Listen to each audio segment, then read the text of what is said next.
Have you found a little quiet, dark, cool place? Okay, so we'll just get cracking here. Oh, wow, that is unbelievably hot. Wow. So we are going to be doing a textile technique called crashing.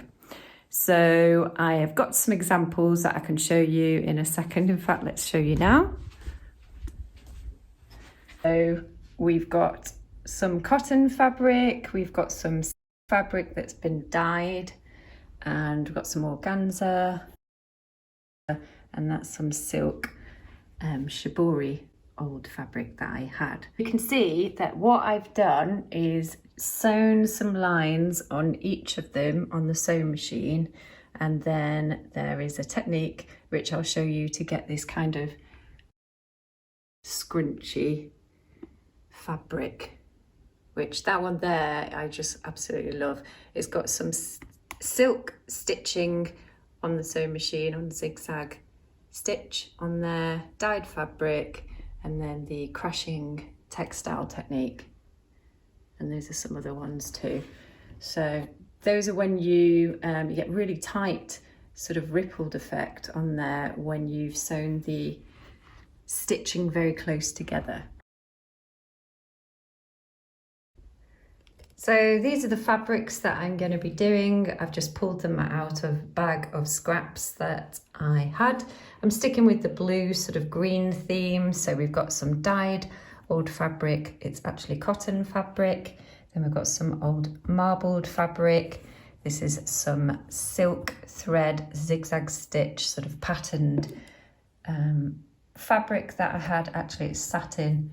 And then I've just left all the threads on there. It's just an old bit of material that I'd done a couple of weeks ago, some leftovers, and that is some dyed wool fabric, and that is some satin, and we've got some cotton there, organza.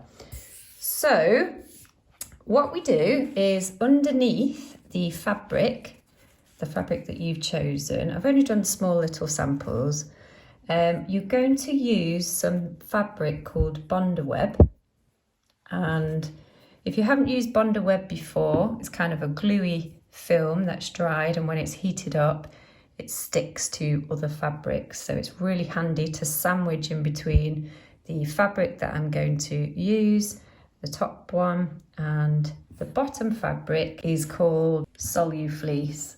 And I will leave it in the description below so that you can, if you've not used it before, you can get a hold of the name of it.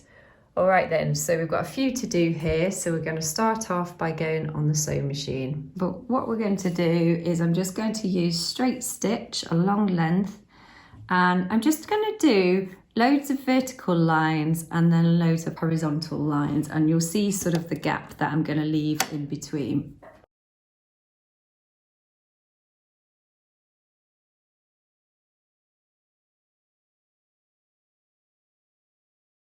And now I'm going to turn it this way and do the same and make a sort of crisscross effect. So yeah, that's it finished. So you can see that's what we're looking for. And now I've just run out of thread. So it doesn't really matter what colour you use underneath and on top for the purposes of what we're doing today. So let me just put this back in.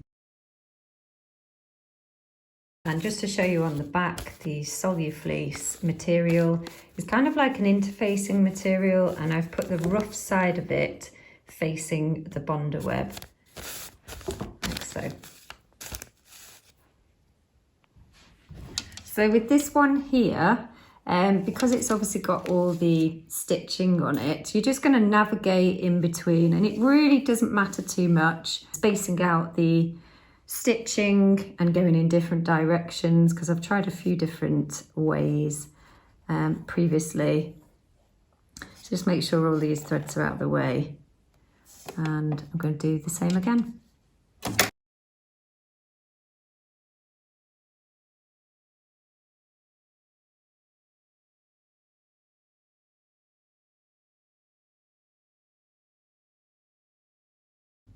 similar to this one, but as I said, I've just navigated in between some of the stitching, and at times I've gone over the zigzag stitching. So do you know, when we put the steam on the fabric, you'll see what I mean in a minute, it just kind of goes any which way anyway. So but what I've found is that when you put the stitches closer together, those little grids that are on there, then you get tiny little ripples. The larger the grids you do, you'll get sort of looser ripples. But I'm going to crack on and do the rest of these now.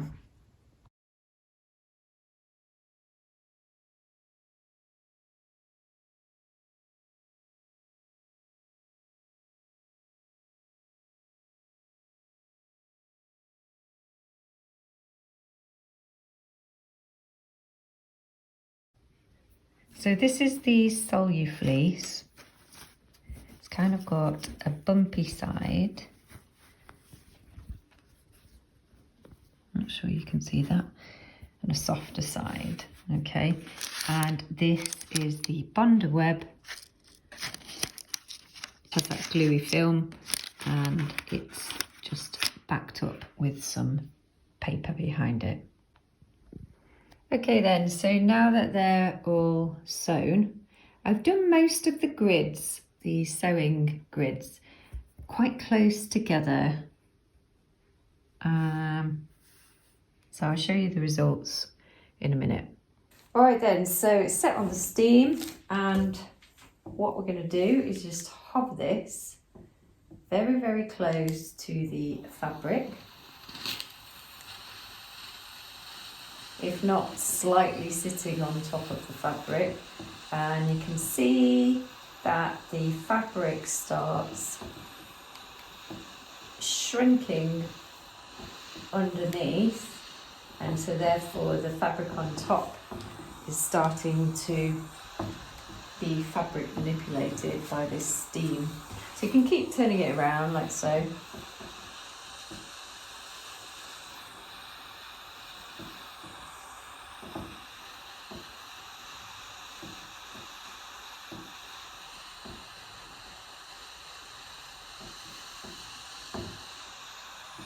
And it's starting to pucker, can you see that? I hope you can.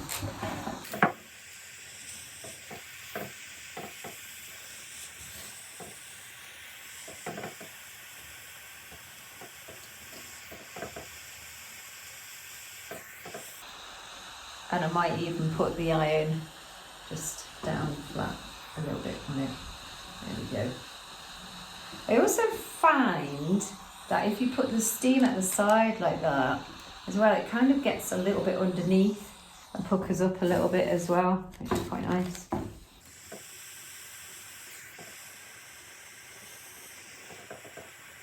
And then it's kind of getting quite wet really with the steam. So what you want to do, well, it's just going to dry quite stiff. So it looks like that, which is beautiful. I really like it.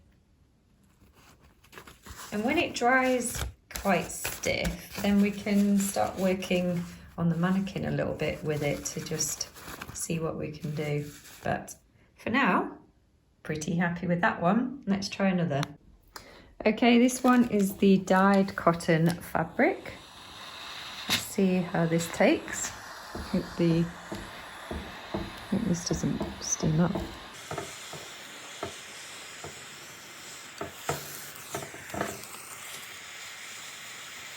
Shrink, shrink, shrink. And as I said, it's called crashing because the fabric is starting to crash and decrease and get crushed. And I guess because it's a little sample, I actually quite like the threads just hanging off, as you do. That little ripple.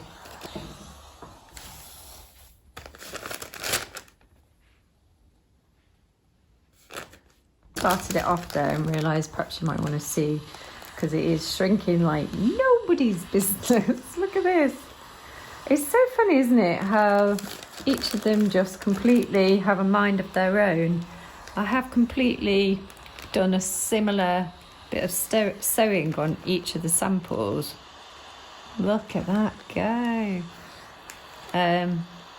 But some take better than others and quicker as well. Oh, there we go.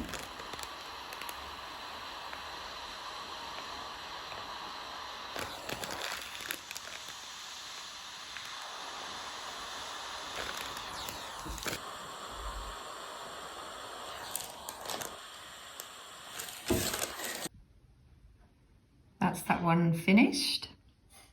I don't know if that's getting into focus properly. Hopefully it is.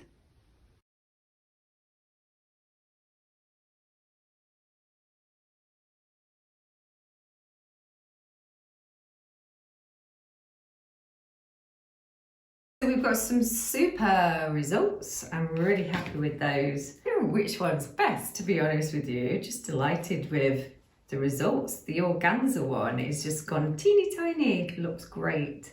The voile one took really well. Cotton one, as usual, works well. And the satin one, beautiful with the stitching on. Dyed one with cotton fabric worked exceptionally well.